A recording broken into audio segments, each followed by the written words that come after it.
Hello students, we have already studied in the thermal conductivity the transport phenomenon, that is the mode of transfer of heat, then rectilinear flow of heat. Now today we are going to study the radical flow of heat.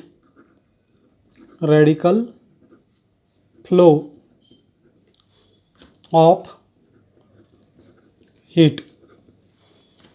In the radical flow of heat, we consider the spherical shell model. Here we consider the spherical shell model. So in the spherical shell model, consider the diagram of this spherical shell model. So this is the inner shell with the center O known as the cell A, and here is the outer shell, that is cell B. So from the center the radius of inner cell is considered as R1, then radius of outer cell considered to be R2. Then in between these cell, here through this center the source of heat is electrical heating element placed at the center of O of the cell.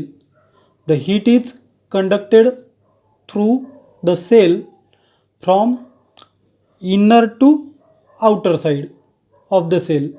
The temperature of inner and outer side of cell is, so inner side is considered to be theta 1 and outer side is considered to be theta 2. Then consider in between this there is an imaginary shell of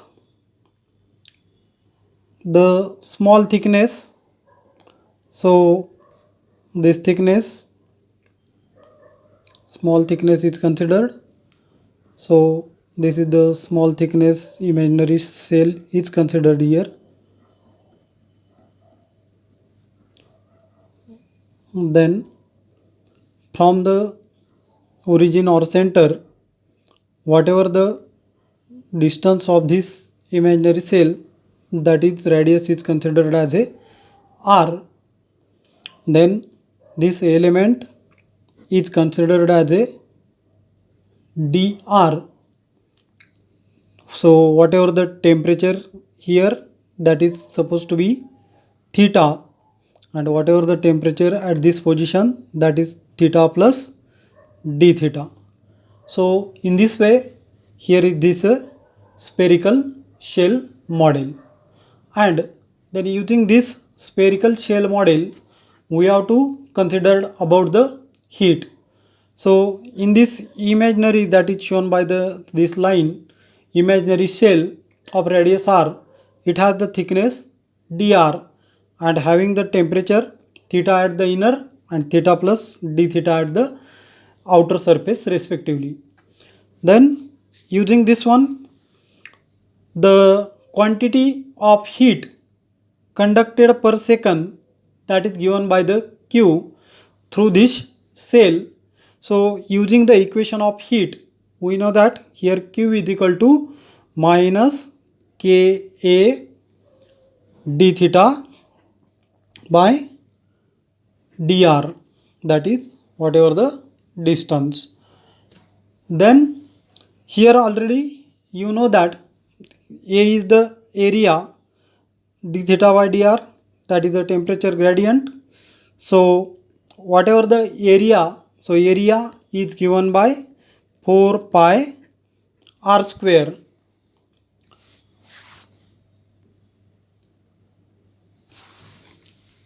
So put the value of this area, we get Q is equal to minus K 4 pi r square d theta by dr. Considered this as a equation number 1. Then rearrange this equation like this one, that dr upon r square is equal to, we get minus k 4 pi d theta upon q. So this becomes the equation. Then integrate this equation both side with respect to their limits. Then q is the independent of the r. So q is independent of r. Then integrating both sides,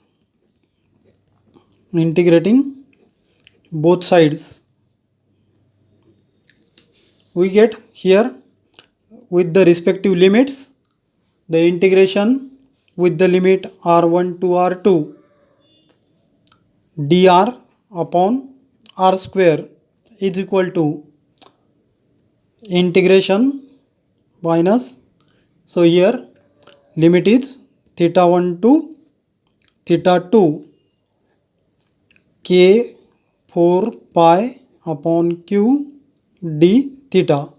Now in this right side, here we also get minus k 4 pi upon q outside and integration theta 1 to theta 2 limit d theta. So this is the equation we get. Now simplifying this left side and right side of the integration, we can solve this integration with the particular integration limit. So integration of dr upon r square with the limit r1 to r2 is 1 upon r1 minus 1 upon r2 is equal to, here minus k 4 pi upon q, then integration of d theta with the limit theta 1 to theta 2 is nothing but becomes theta 2 minus theta 1.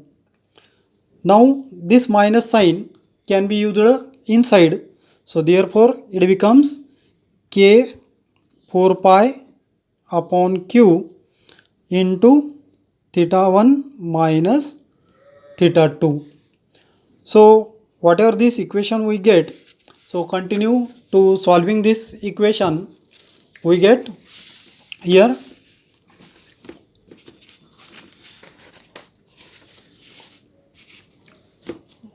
so this equation left side we can multiply it by r2, then denominator becomes r1 r2 minus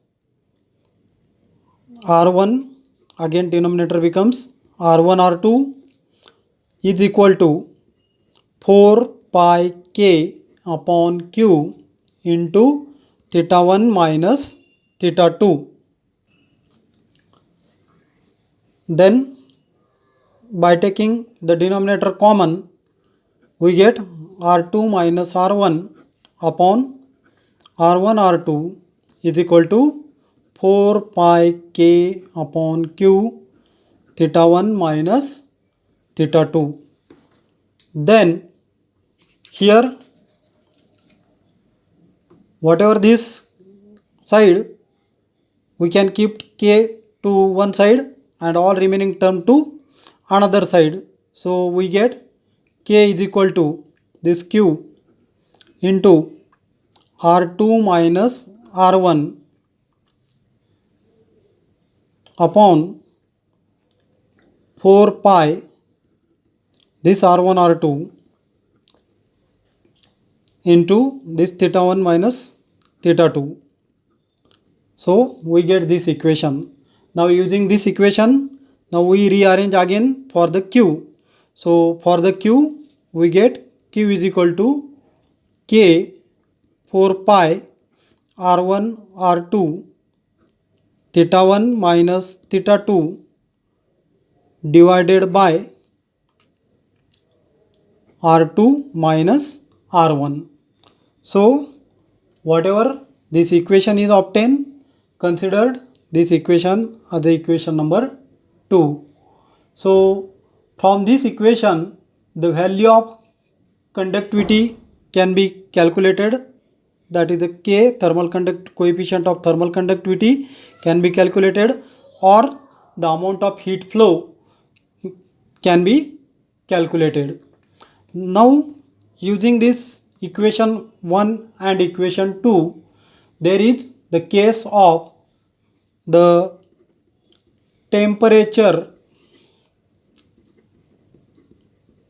distribution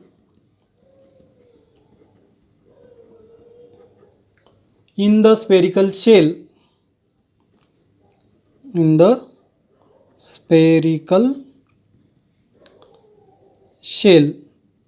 So that can be given by comparing the equation 1 and equation 2. So we know the equation 1 is Q is equal to minus K 4 pi r square d theta by dr. This is the equation 1. So consider the right side of this equation, and here is the second equation. So consider right side and compare that. So in this comparison we can write here minus K 4 pi r square d theta by dr. This is the equation number 1 right side is equal to equation 2 right side, that is K 4 pi r1 r2 into theta 1 minus theta 2 divided by r2 r1.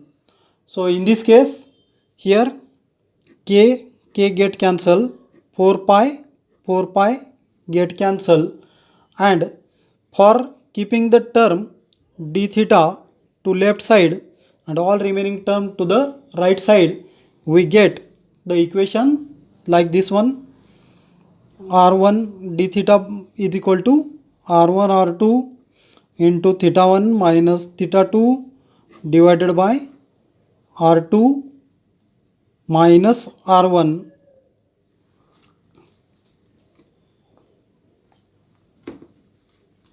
Here is r2 minus r1. So r2 minus r1, then this dr goes to right side, then this r square is also goes to right side at denominator, and in this way we get the equation d theta is equal to r1 r2 into theta 1 minus theta 2 upon r2 minus r1 into dr by r square. Then again for this equation we have to integrate. So again integrate both side of this equation. So we get integration d theta equal to r1 r2 into theta 1 minus theta 2 divided by r2 minus r1 constant terms, and then here is the changing term is here dr upon integration of dr upon r square. Now solving this integration we get theta is equal to r1 r2 theta 1 minus theta 2 divided by r2 minus r1, and integration of 1 upon r square is nothing but minus 1 upon r. Then this is the value of integration, plus we can take the integration constant c, and whatever this equation is obtained, that is equation number 3.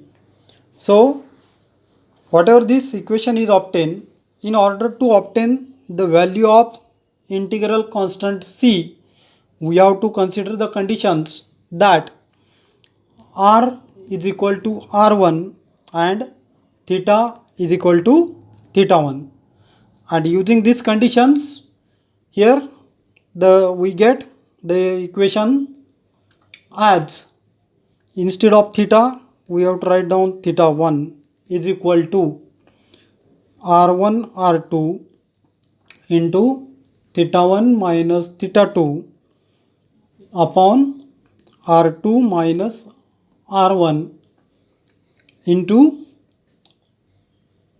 1 upon R1. So instead of R, there is a R1. So in this way, here is plus C. So we get this value. Now we have to consider for, that means we have to calculate the value of C. So to get the value of C, we have to keep C to the one side, then all remaining term to the another side. So therefore C is equal to, we get theta 1 minus this total term, that is R1 R2 into theta 1 minus theta 2 divided by R2 minus R1 into 1 upon R1. So whatever this term we get, then here C is equal to theta 1 minus R2 R1 inside bracket theta 1 minus theta 2 upon R2 minus R1 into 1 upon R1. Now this R1 get cancel, and what is the equation of C? C is equal to theta 1 minus theta 2 into R2 divided by R2 minus R1. So this equation is remaining. So whatever this equation, this value of C is put here, that means in equation 3. So put value of C in equation 3. So we will get here. So